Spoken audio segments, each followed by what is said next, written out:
Hello everyone, I'm Fathul Karimul Khair. I am a postgraduate student at History Department, Faculty of Humanities, Universitas Indonesia. I would like to present to you our last research entitled The Decline of Maritime Culture in Waduri and Wakalingkuma 1960 until 1990, which is I wrote with the guidance of a senior historian in Indonesia, Ms. Linda Sunarti, who are become as a co-author for the article we are conducting. If you have ever heard about the center of coral triangle in Asia Pacific called Taman Laut Nasional Wakatobi in Soda, Sulawesi, well, Waduri and Wakalingkuma were located in Kaledupa, one of those islands. Many research had tried to discuss the sailor community, but it's always focused in Binongko, the last island of Wakatobi that the people still sailing with kind of boats called bhangka and soppe till today. Although the boats on the islands had been decreased by number with the people who slowly transformed and absorbed on the other modern industry in so many capital in Indonesia. Abdurrahman Hamid on his book entitled Orang Buton Suku Bangsa Bahari Indonesia once mentioned about sailor in Kaledupa Islands, but nonetheless he didn't mention any specific locations on Kaledupa as he did in Binongko, as the evidence of sailing community that was there. On Wakatobi regions, once existed an ancient institution called Barta Kaledupa that took place at Kaledupa Island. It was the political center of these regions in Buton Sultanate era. Binongko Island was a part of these institutions. This research starts with the question that if Binongko as a part of Barata had a strong maritime culture, was that the Kaledupa Island as a center of the region had a similar culture? If this island really had, then where and how exactly it was? In order to answer these questions, this research used oral historical method. Its methodological choice has based on the fact that maritime community had a strong oral tradition to record their histories. Informant we are chosen by their age, their relations to ownership of perahu, bhangka, and soppe, and then their sailing experience with the Kaledupa's bhangka and soppe. Plot awareness on interview is rising up in heuristic stage, and verification stage was also must be careful to distinguish the claim, fact, and the informant impressions to their history. The steps are important to enactive their witness of maritime culture on the island.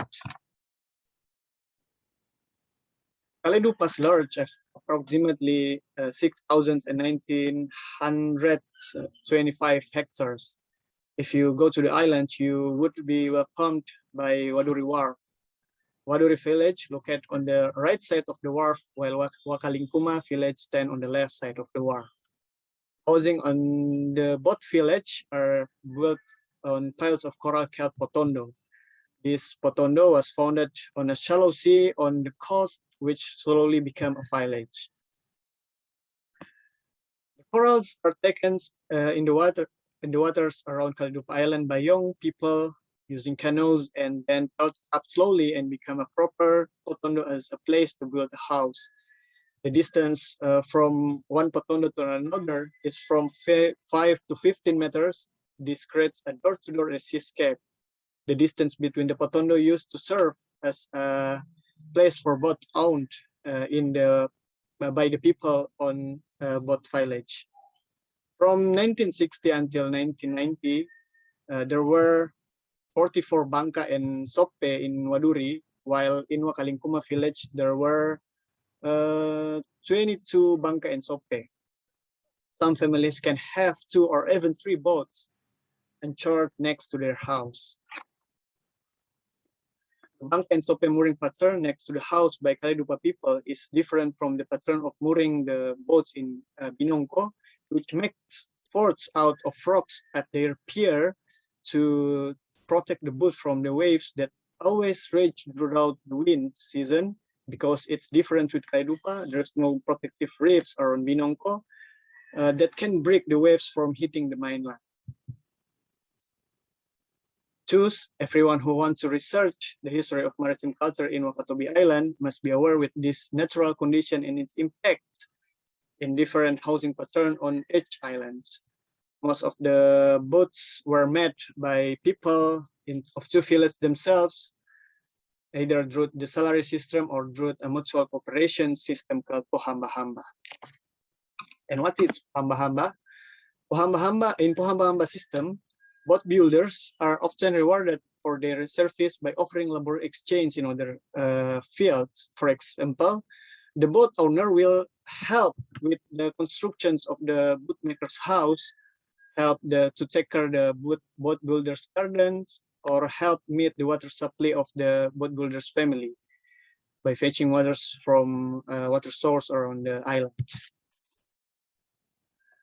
Bhangka and soppe's production have had several stages. First is the process of procuring materials like wood and so on. After that, the boat owner will invite some elder to determine the auspicious days to start building the building process. To determine the day, the elder usually use traditional knowledge called kutika by local community. Some elders were entrusted by the people of Waduri and Wakalingkuma village to practice kutika are Amajanu, Amamaula, Amatampa, and Latampa. And as informations, Amamaula is the grandfather of Miss Ilmiati Daud, the first regent of Wakatobi nowadays. After the boats were completed and a good day had been determined to lower their bhangka and soppe to the sea, the boat owner rang a gong and tava-tava to announce that he wants to lower his boats. Everyone who heard the sounds immediately takes a time to help the owners to the process that Kaledupa Island community called Nabu Anu Bhangka or Soro Anu Bhangka. The Nabu Anu Bhangka process is also led by an elder who had a loud voice and has a better economic life from his job as a sailor, that it's considered to be some kind of motivations for the owner of boats that would like to lower their boats to the ocean. When Pelni started operating to the port where the Waduri and Wakalingkuma people looked for cargo and obtained goods to sell or use in the village, the copra in Wakatobi itself was no longer brought to the Gresik and Surabaya, but rather collected in Baubau. Then it is transported to its main market using Pelni. Likewise with copra in Maluku, this made it difficult for the boats from Wakatobi to be loaded. In line with its conditions, many young people then decided to migrate in Bhangka, Tawau, and Sandakan in Malaysia. After that, the boats slowly began to decrease, especially in 1985 until 1987, until finally they completely disappeared from Madura and Wakalingkuma village in 90s. Most of the buyers were people from the boats buyers were people from the 3 other islands in Wakatobi. One source says that in 1977 he saw 5 boats being sold at once to sailors from Binongko.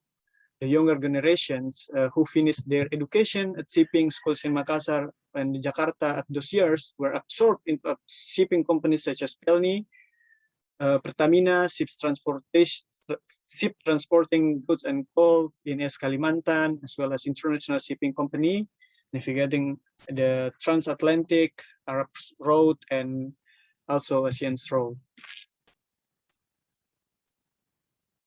If we take a deep look to the social change, then we can understand that to rebuild a community that has maritime culture base, such as Kaledupa and Wakatobi in generally, it's not enough to initiate tourism programs.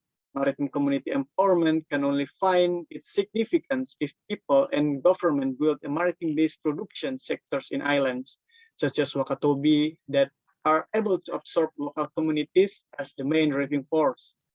Those steps seem reasonable enough to be considering because it has historically basis, as this research have shown. I think that's all that I can present to you. for your attention. I would like to say thank you very much.